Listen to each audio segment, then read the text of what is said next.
हे भांडूप आणि या परिसरामध्ये पहिलं लॉ कॉलेज उभं राहत आहे, काय सांगाल? काय मी धन्यवाद देतो आमच्या रमेश खानविलकर आणि रिद्धेश खानविलकरला की त्यांनी या एवढ्या चांगल्या कॉलेजची निर्मिती केलेली आहे.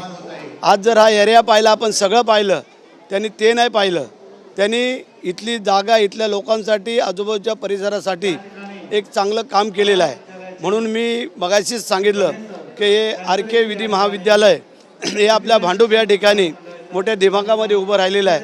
यातून अनेक विधितज्ञ तयार होऊन बाहेर पडतील आणि त्याचं श्रेय आमचे रमेशजी खानविलकर, रिद्धेश खानविलकर, त्यांचं संपूर्ण कुटुंब, त्यांना सहकार्य करणारे सर्व मान्यवर मंडळी यांना मी देतो आणि त्यांना शुभेच्छा व्यक्त करतो की हे आपलं महाविद्यालय असंच त्याला भरभराटी येवो, अशा शुभेच्छा. सर, आज यवत दौंड तालुक्यामधल्या यवतमध्ये 2 गटामध्ये खरं तर हाणामारी झालेली आहे.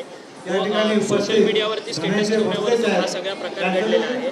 आज हा प्रसंग होण्याच्या काल 1 दिवस अगोदर म्हणजे हिंदू जागरण सभा जी आहे ती झालेली होती. त्या संपूर्ण सभेला संग्राम जगताप आणि तिथे गोपीचंद पडळकर हे उपस्थित होते.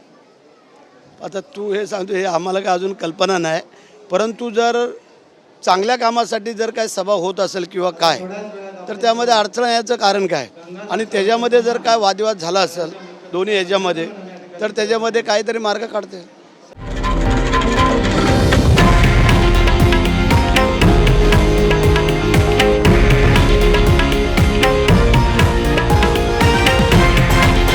हे आहे देशातील नंबर 1 न्यूज नेटवर्क आणि आपण पाहत आहात TV9 मराठी, एकमेव.